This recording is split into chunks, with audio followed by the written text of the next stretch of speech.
Hello, wrestling fans, and welcome to the latest edition of the We Can't Wrestle podcast. The brothers Max and here with you. I'm Nate. That's Aaron.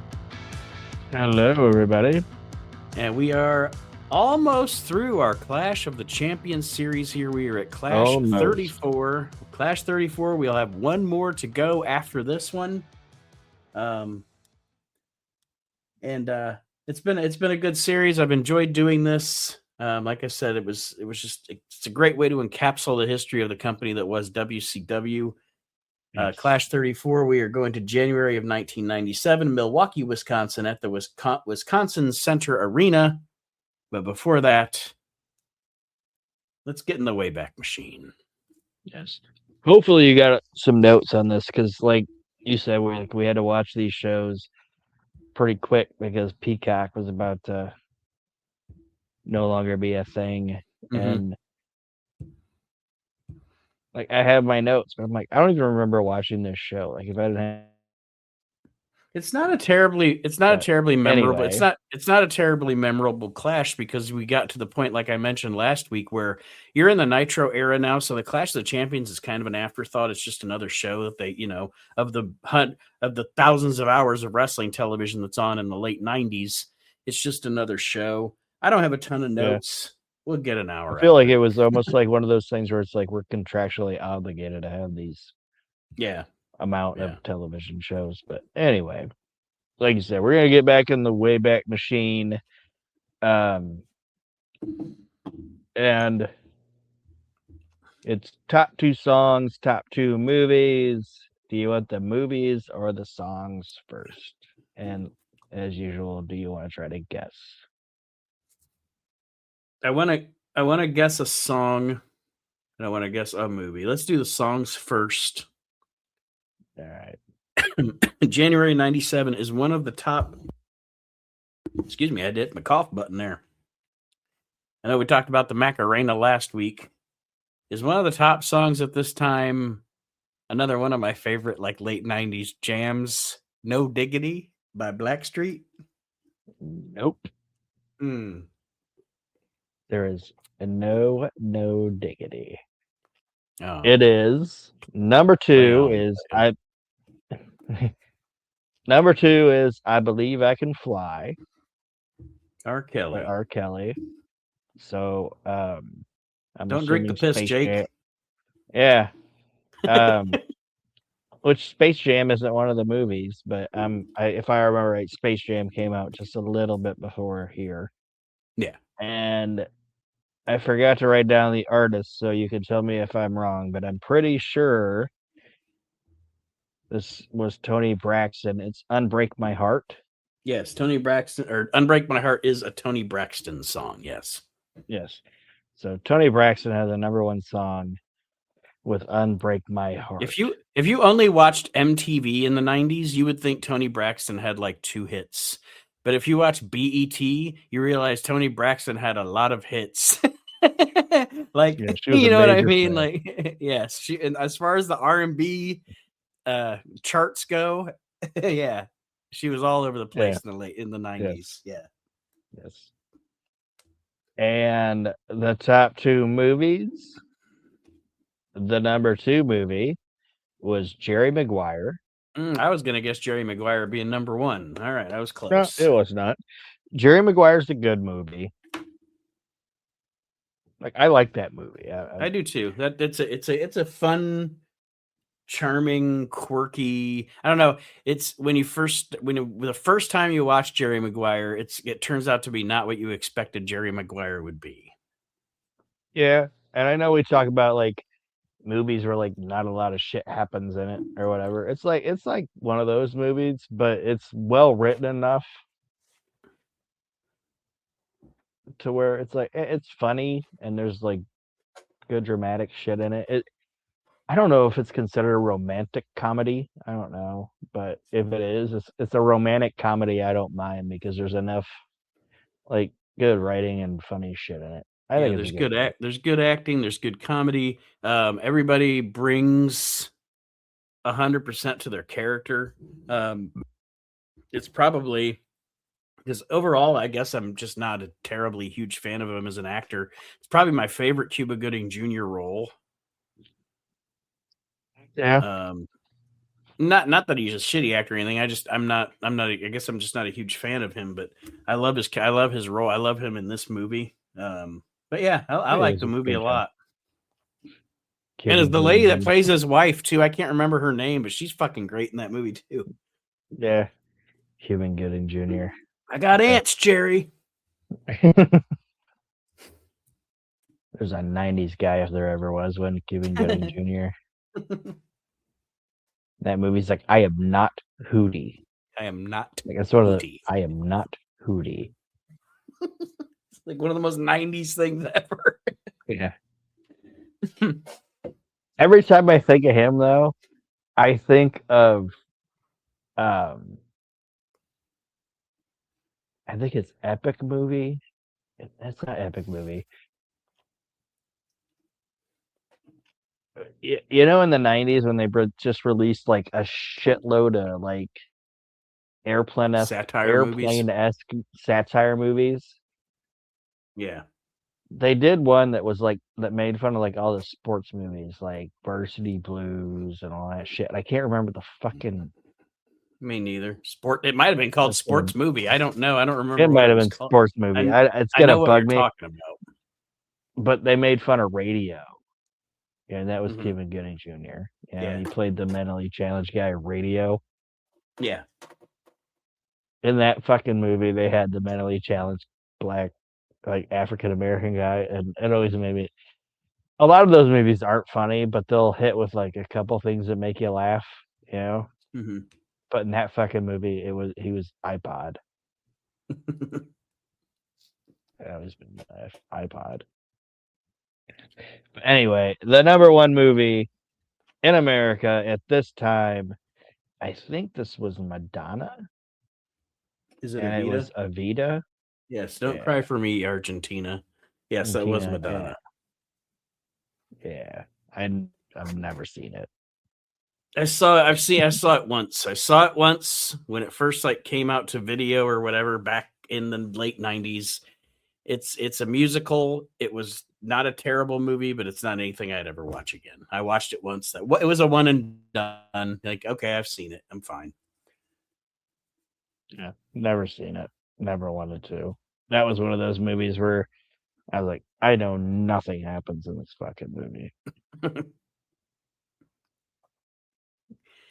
But anyway, it's kind of a lackluster Wayback Machine. Sorry, guys, but yeah, it's a bit of a lackluster Clash of the Champions. So yes, January '97 was kind of boring. But over in WCW, the NWO is going strong. We're headed toward the Souled Out pay-per-view, which is a flop. I don't know. There were certain elements of Souled Out that were funny. Loser. But overall it's kind of lame. I don't know. That Eddie,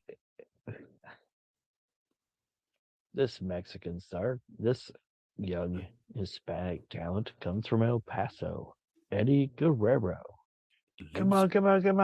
Loser. But overall, my opinion is Souled Out. Like, people shit on it, and deservedly so. But my thing about Souled Out was they tried too hard. Like, they tried something different, and I can't blame them for trying something different, but they tried too hard, I guess is my opinion. Yeah, I can see that, but it's one of those shows that, like, when you look back at it and you remember it as like, oh man, that was terrible. But then when you watch it now as just as a show, as a wrestling show, it wasn't terrible. It's kind of like, it's WCW's December to Dismember. Mm-hmm. You know, it's like if you just watch it as a like, you don't look at it as whatever. It's just, this is a show you're gonna watch. It's like, it's not as bad as I remember it being. Right. If you just watch it as a wrestling show and not try to think of it with the hype behind it and everything. Yeah. Yeah. Well, my first note on this clash is, like I said, it is January 21st, 1997, Milwaukee, Wisconsin. They have a pretty good crowd here. Looked to be sold out to me, maybe like 7,000 or so. Again, like I said, this is in you're in the NWO is rolling strong. WCW's kicking WWF's butt at this point. My first note was in our Clash of the Champions series, as we draw to the close, the Clash of the Champions voice guy has hung in there, man, through all the ups and downs and through all the ups and downs and Flair's leaving and Luger's leaving and Flair's coming back and Hulk Hogan showing up and people leaving and coming and going and announcers. The voice guy has hung in there and had his rivalry with Regal. Yes. And the asinine Lord Steven Regal. Yeah. Super bitch Steven Regal is going to face.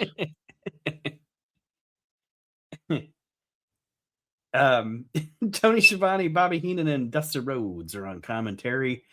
And one thing I did write down, I'm sorry to say, a little uncomfortable hindsight. When they were talking about the Kevin Sullivan, Chris Benoit match, Dusty called it a domestic dispute. Yeah. I mean, I know he didn't know what was going to happen 10 years later, but I was just like, oof, man. With hindsight, yikes. Yeah. And I know at this point, like, WCW's kicking WWF's ass, like he said, or whatever. But obviously, WWF was better. Yeah. And that's the other thing. Like, going hindsight, looking back, it's like, yeah, we all like WWF. Like, not we all, but like, we like WWF better or whatever. It's like when I watch WCW now, it's like WCW back then's better than anything we got now. Oh, no doubt. No doubt. And but I even thought this back in the day, like we talk about like Gorilla Monsoon and Bobby Heenan, and Jim Ross and Jerry Lawler. I think a commentating crew that people don't talk about enough is Tony, Bobby, and Dusty. Yeah, especially with the chemistry between Bobby and Dusty. Yeah. Yeah, and Tony kind of being the straight guy in it, it's like, it's good shit, pal. I liked it. Well, they are joined for the opening match here by Mike Tenay because it's going to be a cruiserweight title match, Dean Malenko versus the Ultimo Dragon. And I wrote down, as much as I love Malenko and Mysterio, this match, I like this one more than the Malenko Mysterio match, not because it was better necessarily, but because it was given more time than the one on the last Clash. Yeah. And also, Ultimo, sorry. I was just gonna say I always love the shtick of Dusty Rhodes and Mike Tenay with the names for the moves too. Like during this match, at some point, Ultimo Dragon does a move on Malenko, and I wrote down Dusty asked Mike Tenay, "Is that the Chi Chi bird?" Yeah, that's in my notes. I don't know why it is, but I wrote Chi Chi bird down. But Ultimo Dragon is with Sonny Ono. Okay. Yes. And this might not be anything anybody else in the history of wrestling fans has ever said. I actually liked Sonny Ono. I know he's not like the greatest manager of all time or whatever, but I actually liked his character, and I don't know. I dug the character, like just this little Japanese millionaire guy that just you know what I mean? Like, I don't know. Little Jack Sniffer hanging around taking pictures. Yeah, it's like I didn't mind it. And we're not going to get to see the act really in these clashes, but I liked him with Ernest Miller. Like, I thought they were a fun duo. Yeah. And he would just randomly be with people too, which is kind of funny. Like, Sonny Ono is just, I don't know, he's kind of like Paul Jones, like it didn't necessarily, his little group of people didn't necessarily make sense, but they were his group of people. Yeah, it's like Sonny Ono managing Psychosis. It's like I didn't mind his little character, and like you said, these guys got more time than the last time we watched Malenko and Mysterio, but I think I was like, these are two of my favorite guys that don't get talked about enough, Ultimo and Malenko. And it's funny you brought it up because my note is Malenko hits a superplex and Brain called it a dragonfly and Dusty said Chi Bird. Oh, I guess I wasn't, because I guess I didn't know. I just put down Dusty asks Tenay if the move was called. But I guess I thought he asked Tenay if the move was called Chi Bird. But anyway, either way, Chi Bird. Both of us wrote down Dusty Rhodes saying Chi Bird because it's fucking funny. And then Malenko takes out Sonny Ono, and he doesn't just take out Sonny Ono, he fucking creams Sonny. Yeah, he fucking takes that motherfucker out and traps the Cloverleaf on Ultimo Dragon, and he's the new cruiserweight champion. And this might sound silly, but it's the other note that I have. Like, I don't want to say he's a flop because I never want to say Dean Malenko's a flop. But Dean Malenko is kind of a flop in the WWF. Yeah. Like, the WWF audience didn't really connect to him. But that WCW audience was super in to Dean Malenko. Yeah. Yep. You know what I mean? You know who I think the equivalent of WCW Dean Malenko to the WWF or WWE, whatever you want to call it, is? In the same time frame here? Yeah, kind of. Yeah, same time frame. Actually, not kind of. Yeah. You know what I think it is? Who? And he never went to WCW because he wasn't able to flop in it. But I think it's Steve Blackman. Yeah. I mean, he like the WWF fans fucking loved Steve Blackman. Mm-hmm. And I know they're two totally different type of wrestlers or whatever, but that's who I would compare like them on that roster to, if that makes sense. I can see that. It's like kind of the guy that doesn't cut a bunch of promos or whatever, but when they hear his music and he hits the ring, they pop, and they're going to pop for most of what he does during his match. Yeah. Well, after Malenko wins the title here, I put down, all right, here we go, 90s commercial lineup. I have that too. Slim Jims, beef ravioli, beefy, and the movie Mighty Ducks 3. Mighty Ducks 2. Yeah, 3. 2? Okay. No, it's 3. I couldn't read my own writing. Yeah, Mighty Ducks 3. Mighty Ducks 1 is an okay movie. I don't even think Mighty Ducks 3 has Emilio Estevez in it, does it? I'm sure he's still in it. He's still there. He's still hanging on. Mighty Ducks 1 is a good movie. Mighty Ducks 2 is not a good movie. Mighty Ducks 3, never seen it.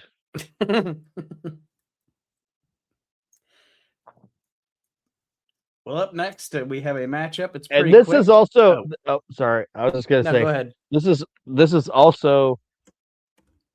If you guys want to encapsulates, or I can't speak now. But if you want to like envision what this time in America was, like most of us had like Charlotte Hornets stuff and we didn't even like the Charlotte Hornets. Yeah. But we still had things that were like white, purple, and green. It was a lot of the color skew of things that we had. Yes. And we had big gym bags as like backpacks. I don't know. It's silly. But go ahead. Yeah, like I agree. Where we grew up, it was like Charlotte Hornets merchandise and Chicago Bulls merchandise, and we lived in Ohio. Yeah, like what are we doing?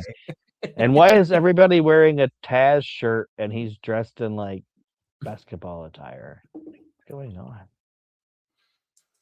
The next matchup on this show, pretty short. It's Mike Enos versus Scotty Riggs. Scotty Riggs has recently been turned on by Marcus Bagwell, who has joined the NWO to break up the American males.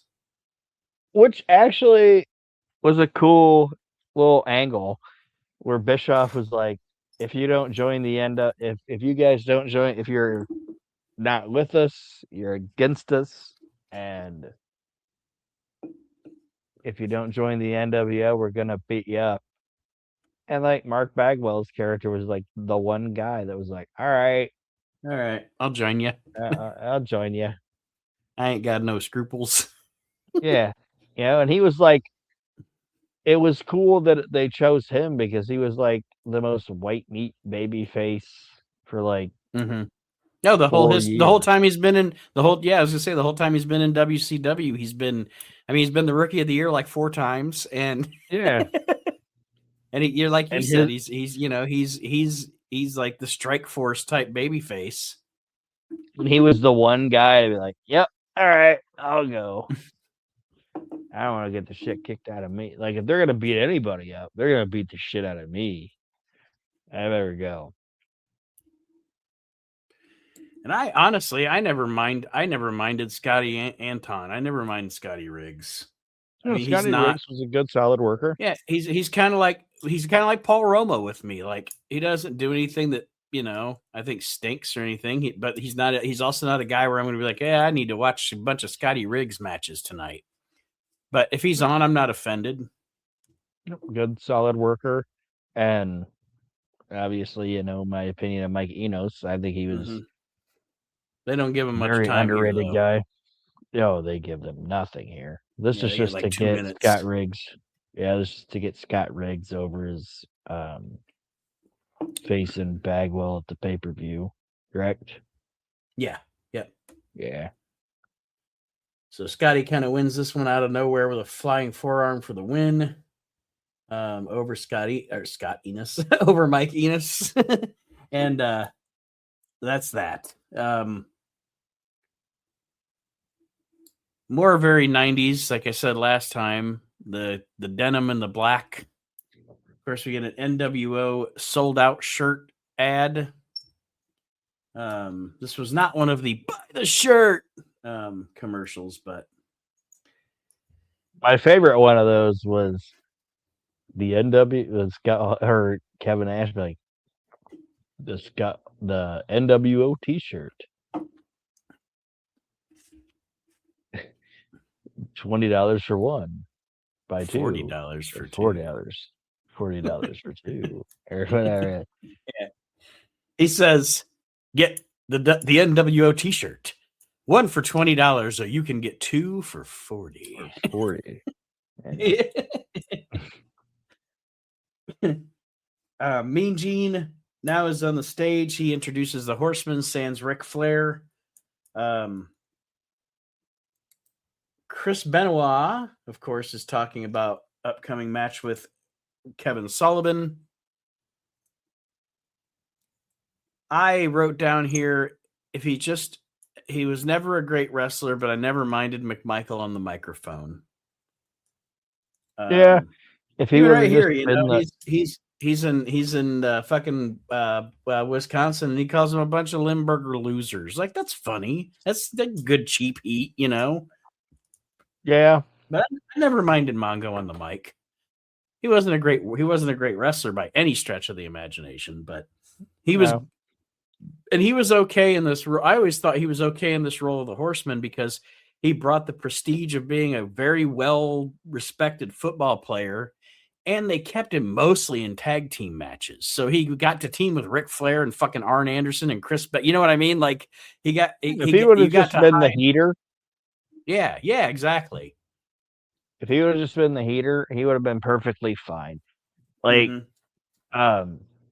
Flair talked about it because I can't remember what it was, but like somebody mentioned like they were like talking about lesser than horsemen's or whatever, and like he was like, Jeff Jarrett never really actually was a horseman, and obviously you shit on Paul Roma because Paul Roma shit on them or whatever. But like when he brought up, like when he was talking about McMichaels, he was like, that guy he looked good, and he was a fucking Super Bowl champion and like a legit athlete, like, and he's like, for fucking beer, he could roll with us. He's like, he was a fucking horseman. And he respected the fucking business. Yes, that's what I was about to say. And again, even though he wasn't necessarily, lighting it up in the ring when he was in the ring, you could tell that he respected the business and enjoyed what he did, and he didn't make a mockery of professional wrestling, Yeah.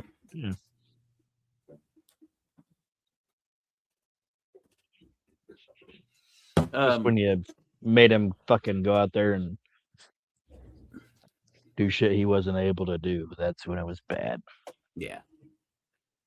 And of course, Deborah's great as the bitchy Deborah McMichael. As soon as Benoit and Woman leave, she's like, I think Woman needs to be thrown out of the Four Horsemen, blah, blah, blah. Doing her Deborah thing. Her and McMichael are actually a great fucking act, man. Yeah. Skanky ass bitch. And Michael's like, settle down, Jesus. Settle down, damn. Christ.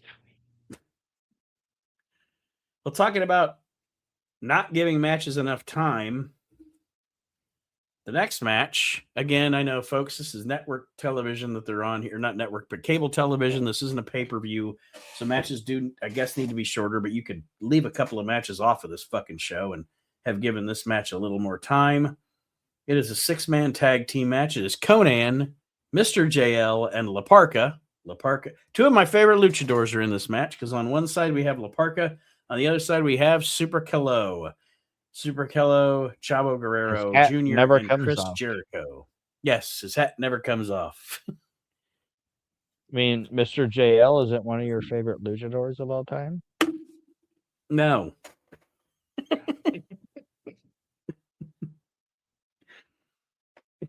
I love the uncreativity of the name. Like, I've always thought that was funny. Like, what are we going to call Jerry Lynn in a mask? Mr. JL. Okay. It's like fucking Tommy Rich is Mr. R.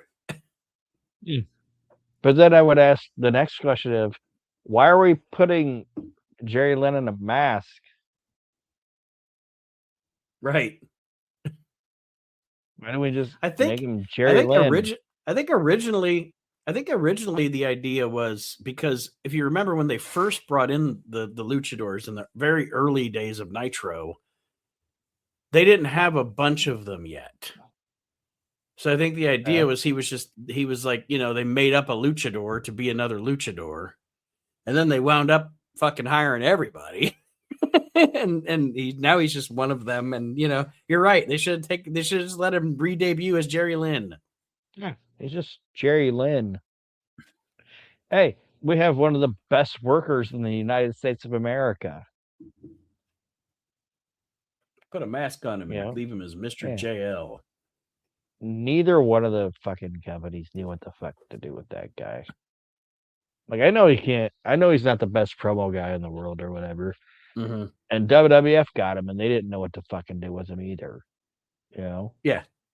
In this country, Paulie obviously used him better than anybody else. I would give credit to the early days of TNA too. Yeah, he was a big part of that too. Yeah, with his weird copy of Born in the USA.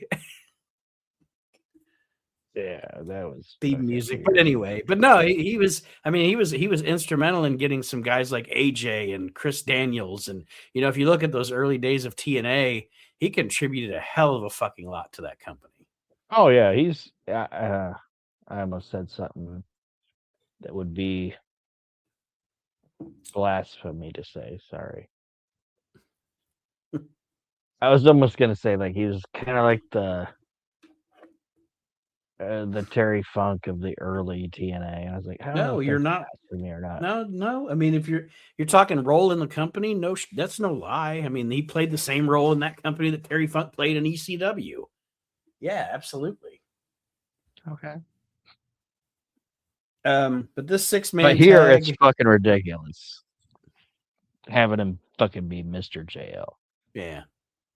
And again, like I said, the 6-man tag, you could have cut a couple of these matches that we're going to see later on in the show and made this a little longer. But I guess under pressure, giving them like 6 minutes, it made them all work faster to get in all their spots. And this is a fun 6-man tag team match. Yeah. And they call it a Lucha Libre crazy 6-man, and the only people that are actually Lucha Libre are La Parca and Super Callo. Yes. I mean, technically, I know Conan and Jericho, but they're not. They're technically not Mexico-based guys. But yeah, like I said, I'm a big fan. As Aaron knows, I'm a big fan of Super Callo. Always was. I was always a big fan of. I've always been a big fan of La Parca as well. I love Chavo.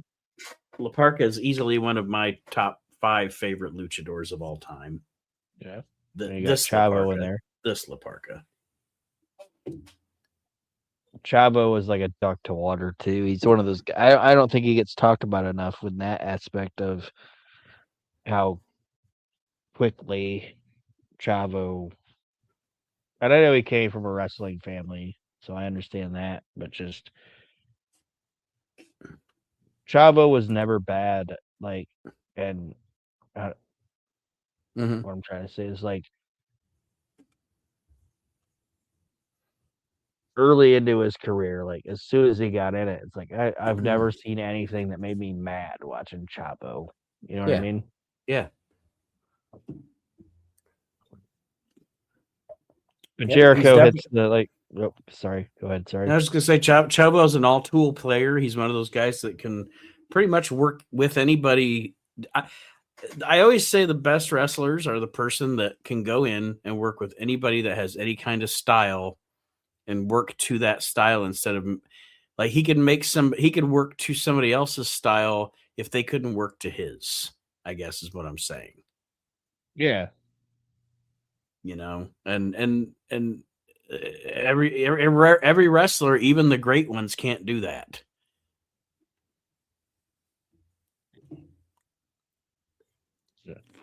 So, Blaze said the match isn't very long. Jericho ends up hitting a super Frankensteiner on JL for the 1, 2, 3. So Conan, JL, and Jericho, Super Callo, and Chavo Guerrero win the match. The next thing I have no notes on. Well, and again, like I said, so this next match was like, I'm gonna say the next match was, let's just say 4 minutes long. You could have given the 6-man tag 4 minutes longer instead of having Harlem Heat versus Joe Gomez and the Renegade. No. And I also don't have any notes other than Booker T pinned the Renegade. That's it. That's all I got. I just got the Harlem Heat win with the Heat Seeker. 1, 2, 3 winners Harlem Heat. The Renegade sucked. Joe Gomez sucked.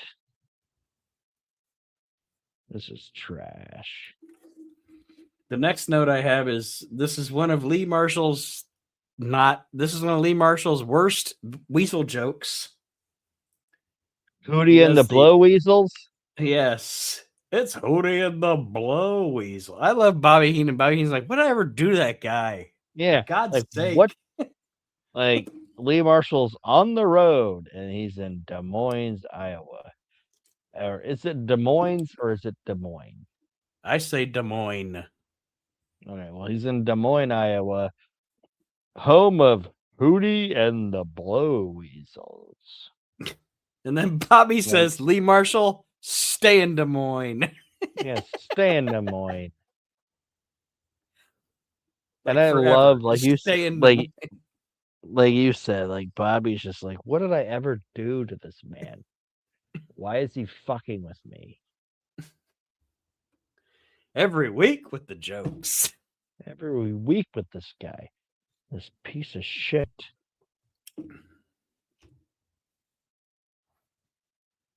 I just one time wish they would have had an interaction on Nitro where Bobby could have done the same routine that he did on TNT with Vince McMahon, where he's like, Weasel, look at, do I have whiskers? Turns around, shows him his ass. Do I have a tail? Do you see a tail? Yeah.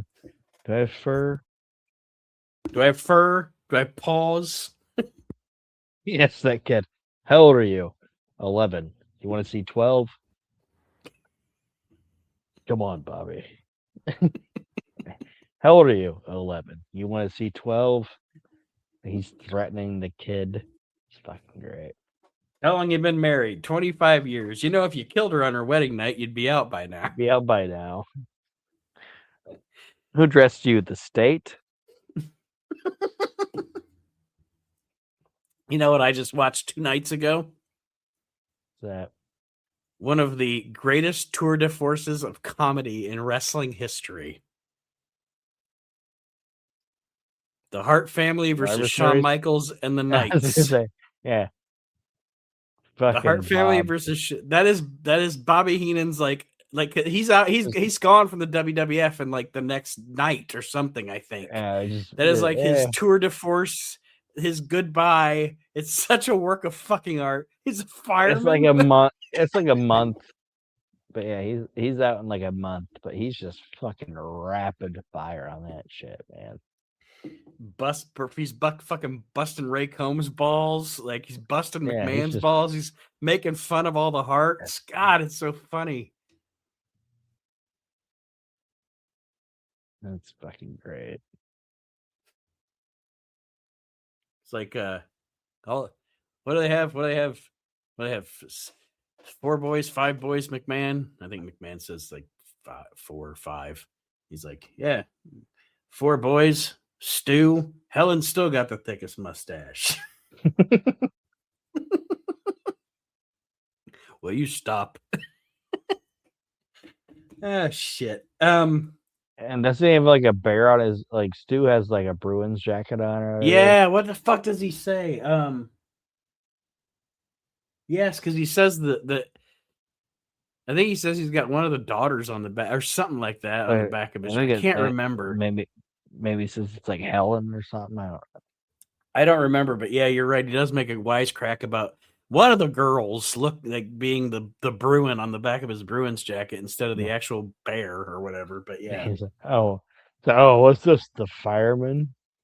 Like, he's just destroying that fucking family. It's great. Masa Chono versus Alex Wright is our next match here on this Clash of the Champions. We digressed into all that. As Eric Bischoff would say, Masa my hero Chono. Yeah, Masa my hero Chono. He is officially, I think he's officially joined the NWO, correct? Yes. Yeah, because I see it now. It's like Nick Patrick's the referee. And Nick is tippy-toeing into being the NWO ref. I don't even think he's tippy-toeing anymore. He's the NWO ref, right? Oh yeah. Yeah. Chono isn't like my favorite Japanese import, but he's not my least favorite one either. The thing I liked about Chono being over here was the fact that size-wise, Like he was kind of like Muda, where it didn't look out of place or whatever. Which I don't even want to say that because that sounds insulting or whatever. But like, do you know what I'm saying? It's like when he was working with like a guy like Lex Luger or Sting or whatever, it didn't seem. Yeah. He transitioned well to, and he also transitioned well to the American style too. And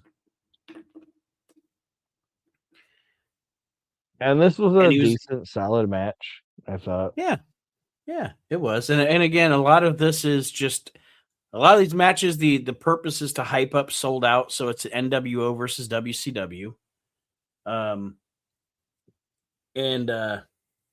Chono kicks the fuck out of Alex Wright during this match, right in the mush. Kick. Yes. And they my note says they talk a lot about Sold Out during this match. That's kind of what this match is to. There's not really a rivalry here or anything, so they're just going to talk about the pay-per-view.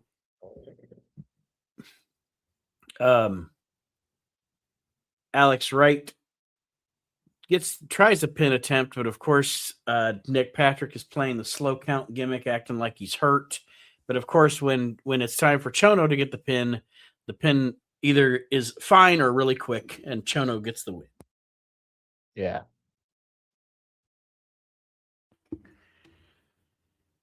So it is what it is with that match. Yes. Same with the next one. Public Enemy gets to do a commercial for someone else's t-shirt. Public Enemy does a commercial for Lex Luger t-shirt. And then... Are they going to have a Public Enemy t-shirt? They are really just the late 90s WCW bushwhackers, aren't they? They sucked no matter where they were at.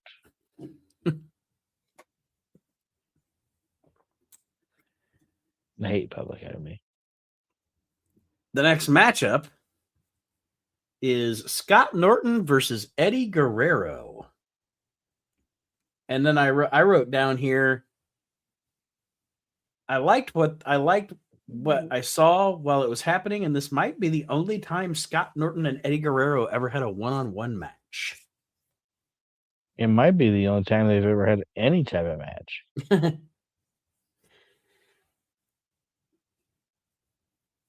And they only God, sorry. And that's okay. I was just going to say they only get a couple of minutes because, again, this is one of those matches where the point isn't the match itself. The point is the whole encompassing NWO versus WCW angle, because Nick Patrick is the referee. He's trying shenanigans. Nick Patrick goes down at one point during the match, and Diamond Dallas Page comes out through the crowd, gives Scott Norton a diamond cutter for a huge pop, and then Eddie wins because Nick Patrick can't like, Norton's so out. Even a slow count from Nick Patrick can't keep him from having to put down the 3 count. Yeah, it was what it was, and it's kind of like what I said about Malenko and Ultimo Dragon. It's like, these are 2 of my favorite guys, and in my previous note, I said neither one of these guys get talked about enough, but obviously Eddie gets talked about a lot, which he should. Mm-hmm. Yeah. But I've always been a big Flash Norton fan, and I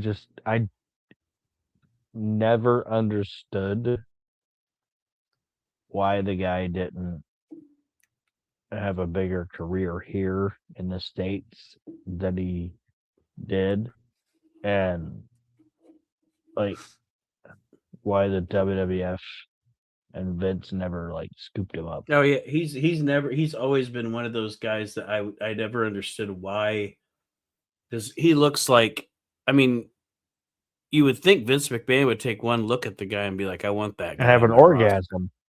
Yeah. Like he looks like that, and he can fucking work like that. Are you fucking kidding me?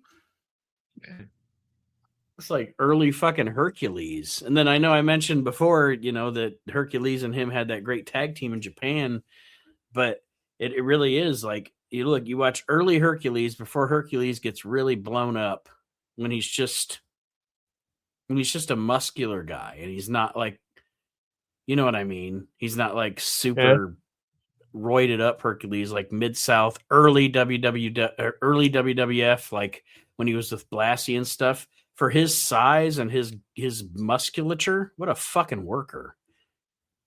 Yeah.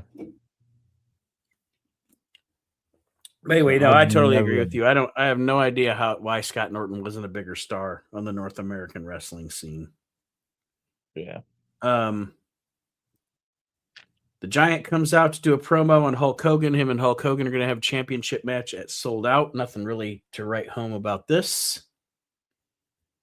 Nope. Hot pockets, as Jim Gaffigan would say. Hot pockets. We get Hot Pockets commercial, a Slim Jim commercial, and a Beefaroni commercial. Line them up. It's the 1990s. Do you want your gut to fall out your ass? Eat this. And the next match is the Falls Count Anywhere match between Kevin Sullivan and Chris Benoit. This feud at this point has been going on for like a year, hasn't it? Like, this seems like these guys feuded for fucking ever. They did. And I'll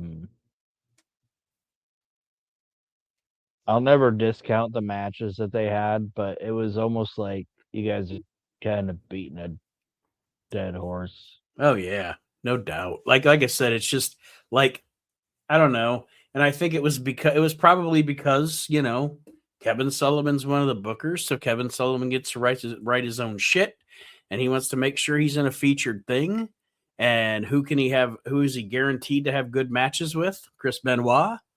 And also they had their little whatever behind the scenes too. And when I say, my thing is, it's not even like the feud, it's the match.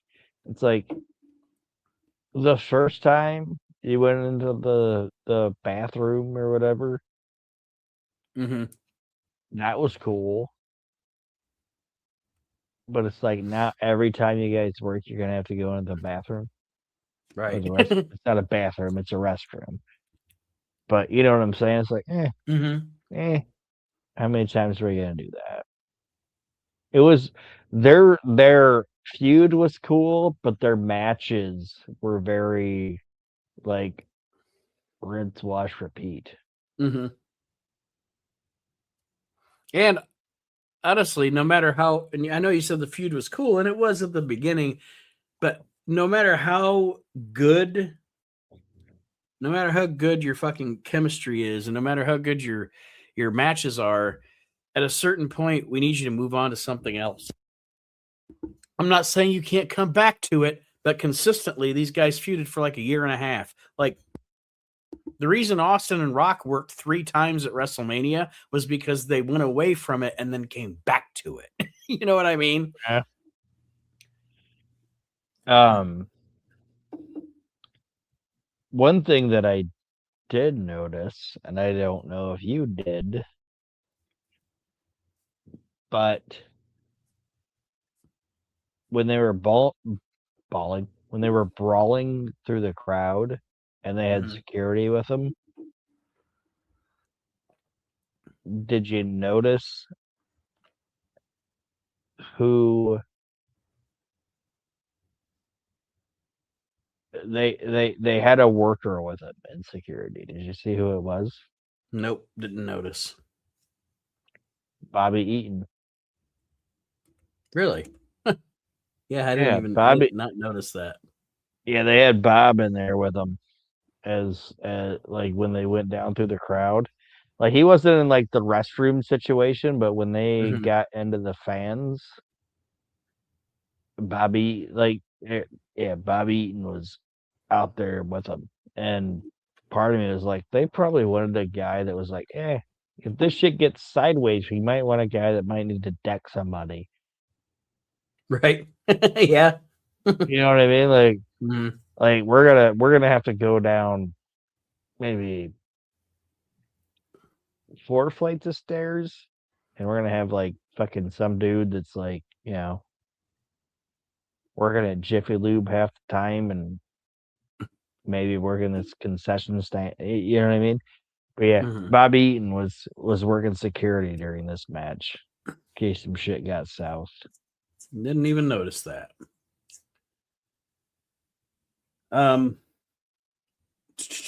Again, the match, it's not very long. Goes into the bathroom, comes out the bathroom.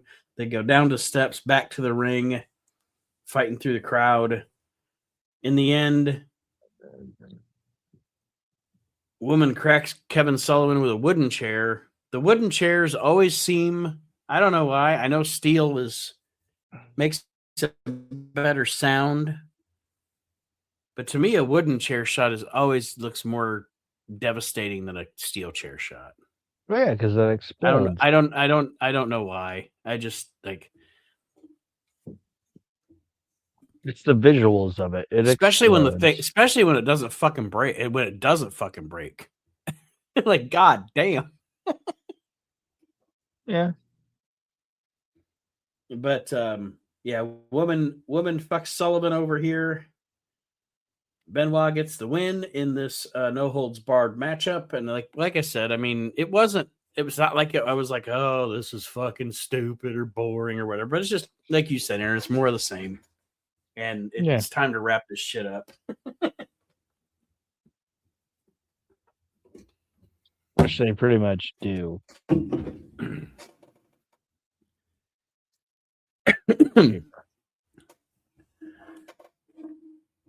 And the next matchup on this clash is a tag team match, and it is a rematch from Monday Night Raw in 1993.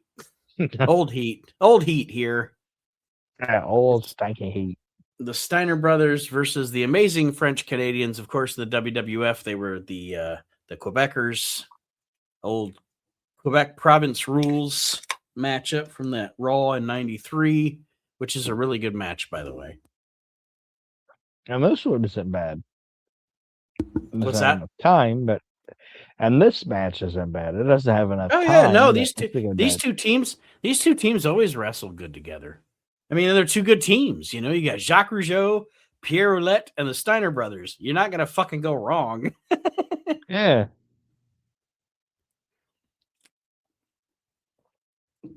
And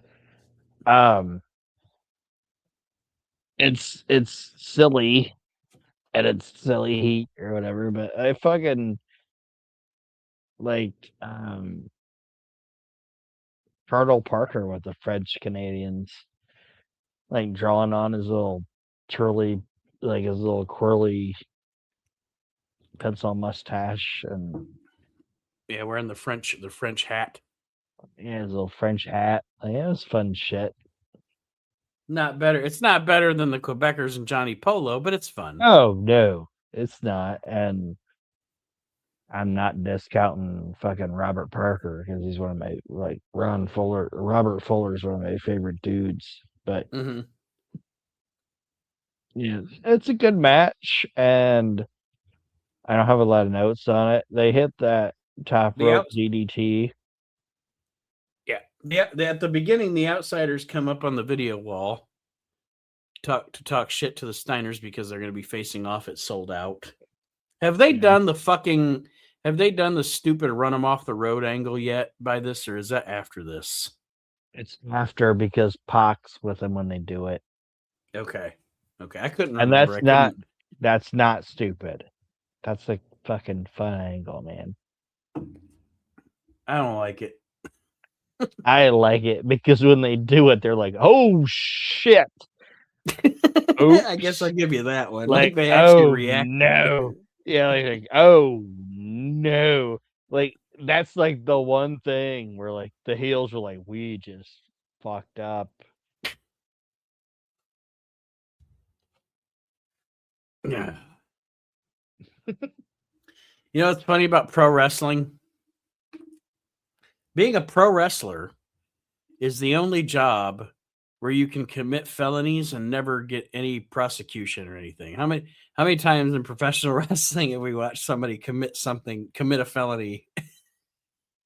And there's like, okay, we're And gonna settle this next week they're just out there fucking wrestling. Like the police are never settle this involved. next week. But Yeah. that's what I liked about that. That's what I liked about that, where they flipped him off the road or whatever. Where like the outsiders in Pac were like, "Oh, whoops, Jesus Christ."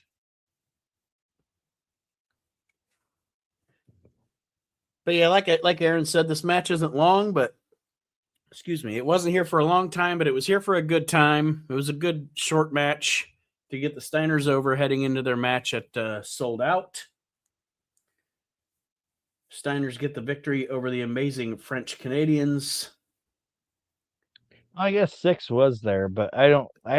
That didn't happen before that. Sorry, because I believe. I just, like I said, I couldn't remember if it happens before or after Souled Out. I knew it was in this time frame, but I couldn't remember if it happened sometime before or sometime after the pay-per-view. No.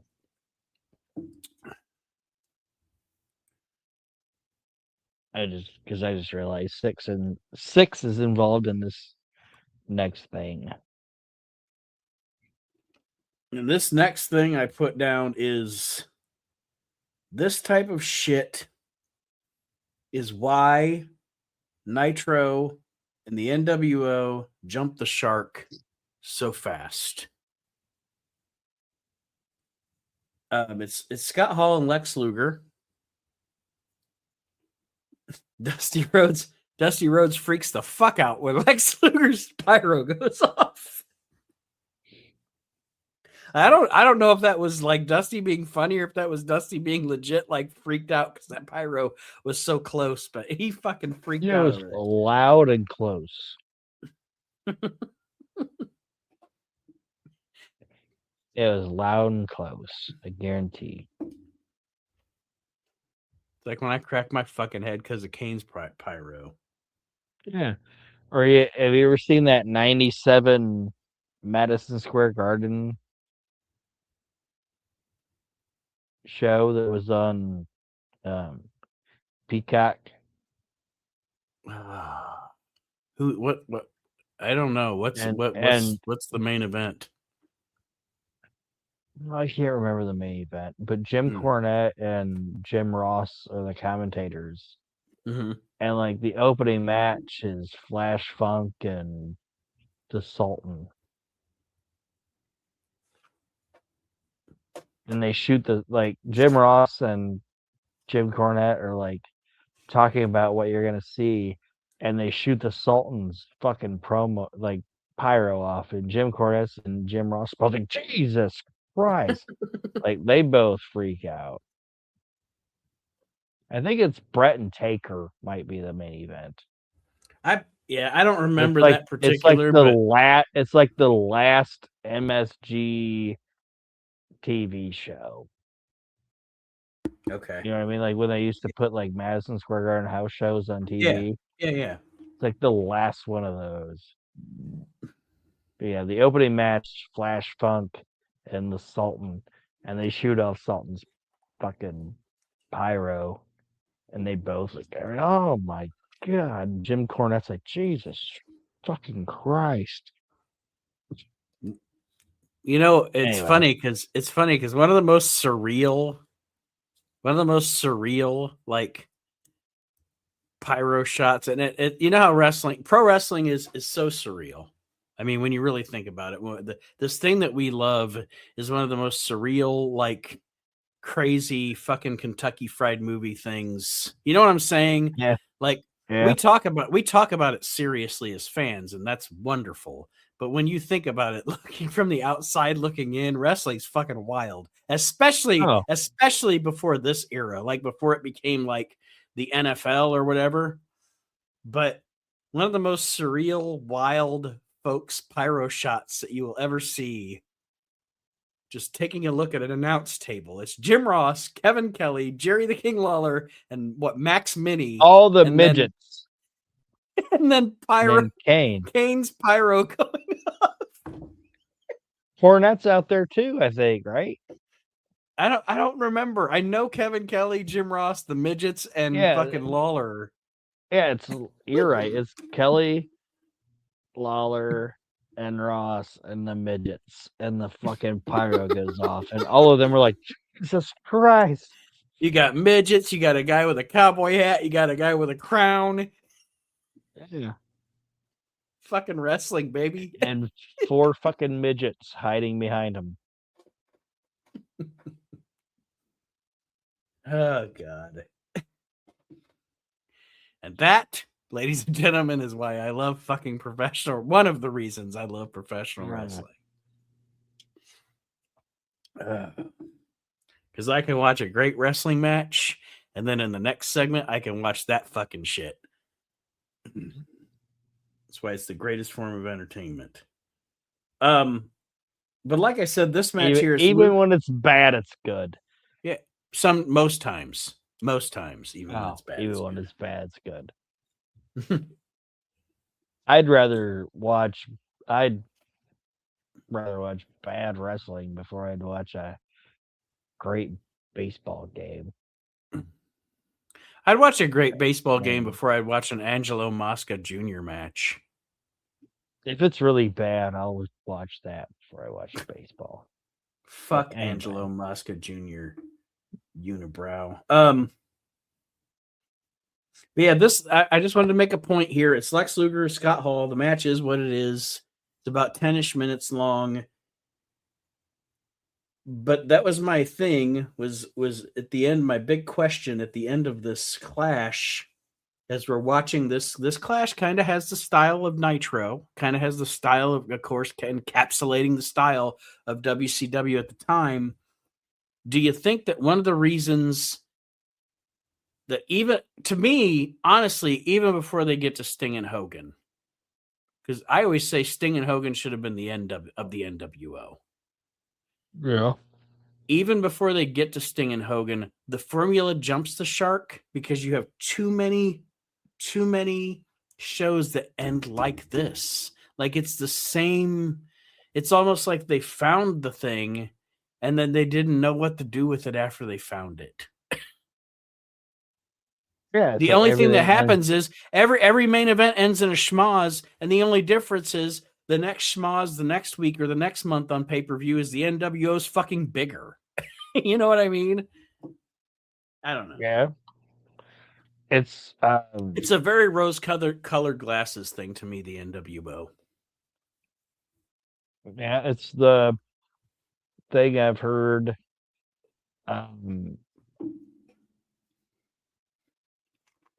people say about like Kevin Sullivan. Kevin, like we said, was like the Pat Patterson of the WWF. He was the Pat Patterson of WCW, you know. Mm-hmm. And when I say it, I'm not knocking Pat, and I don't even want to knock Kevin Sullivan. It's like Kevin Sullivan's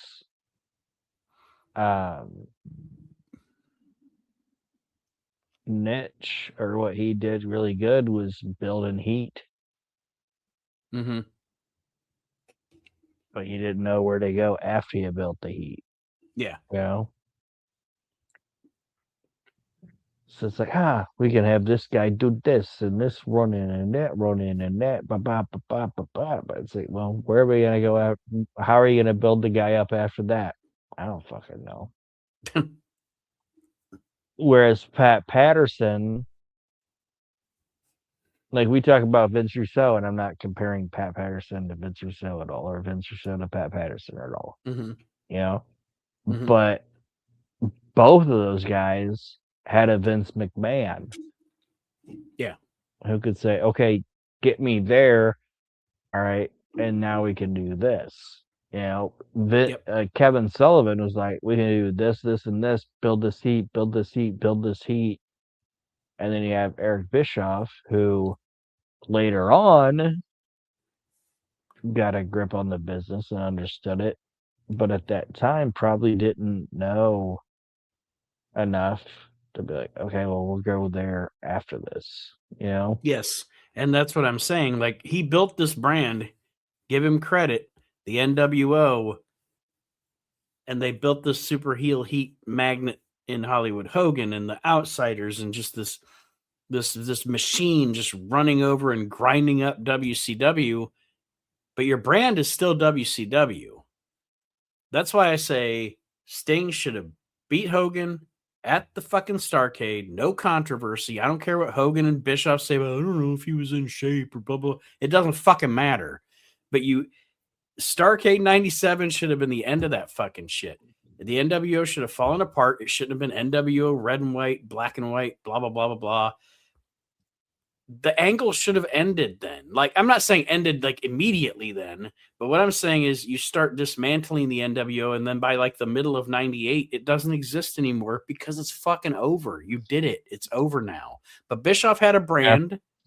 Bischoff had a t-shirt, and he saw that, and they rode the wave for another year, but we all know how it ended. It ended with Booker T in a supermarket. Because by the time they realized it, because even fucking Russo tried to resurrect it. By the time anybody realized this shit's passe now and it's over, it was too fucking late. Like, the fucking ship fucking sailed. Oh, I completely agree.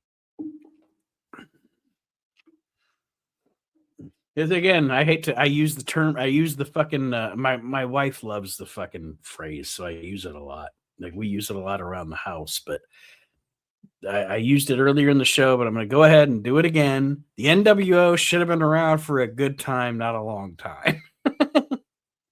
Yeah.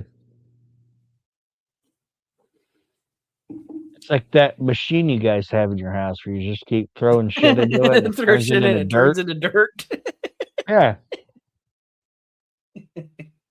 That banana peel was here for a good time, not a long time. Yeah, you're just recycling stuff. I'm glad you knew what I was going to say when I said it. When you got that machine on your countertop. Yeah. Hey. Yeah, we have a composter, ladies and gentlemen. For those of you that don't know the context of what Aaron's talking about, we have a composter here at the house. I think it's funny that you immediately knew what I was saying. Like, let's just keep throwing shit into this. Aaron was fascinated by the composter. I still am. Anything into dirt. Yeah, I still am. Thinking about buying one for yourself? I have no need for dirt. That's what they did with the NWO.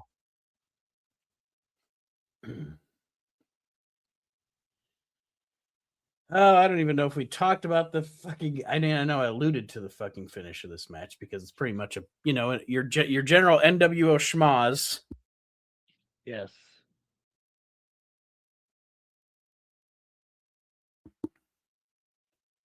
With everything, they all get involved, and Steiner's come out. Yeah, it's all building up to fucking Souled Out, and is what it is. Now, I say this one was status quo to last week because it was pretty much like I said. We're at the point now where Nitro is the primary focus of the promotion. Clash of the Champions, like you said, it's just an obligatory thing they feel like they have to do. So I say it remains static. It was like an additional show to Nitro or a pay-per-view. It wasn't bad. It wasn't great. Nothing phenomenal happened, but I didn't get bored during the show. I didn't be like, God, this is awful, but it wasn't fantastic either. Malenko and Dragon had the best match, and that was the opening match. So yeah, it was just there, and like I said, until we started reading the notes, I didn't even remember watching it. It was just a show. It was what it was. Was what it was. Well, the next We Can't Wrestle podcast we do will be Clash of the Champions 35, and it will be the end of our Clash of the Champions series, and then we will move on to our drafting 1995. which I'm excited to do. But next week fees. there won't be a We Can't Wrestle podcast, because next week we begin our journey through the history of one of the great and one of the last regional promotions, Smoky Mountain Wrestling, with our new series Pod on the Mountain, which is for the time being anyway, replacing Reliving the Extreme. Now we're going to start from the beginning. It's February 1st, 1992? Yes. Smoky Mountain Wrestling, Aaron, myself, and Chad Austin will once a month be reviewing that particular month. And ironically, it worked out where actually the first episode of the Smoky Mountain Wrestling podcast, Pod on the Mountain is what it's going to be called, will be launching, I guess, on February 1st, 2026. So that's fun. As long as you guys have done your notes. Have you done your notes?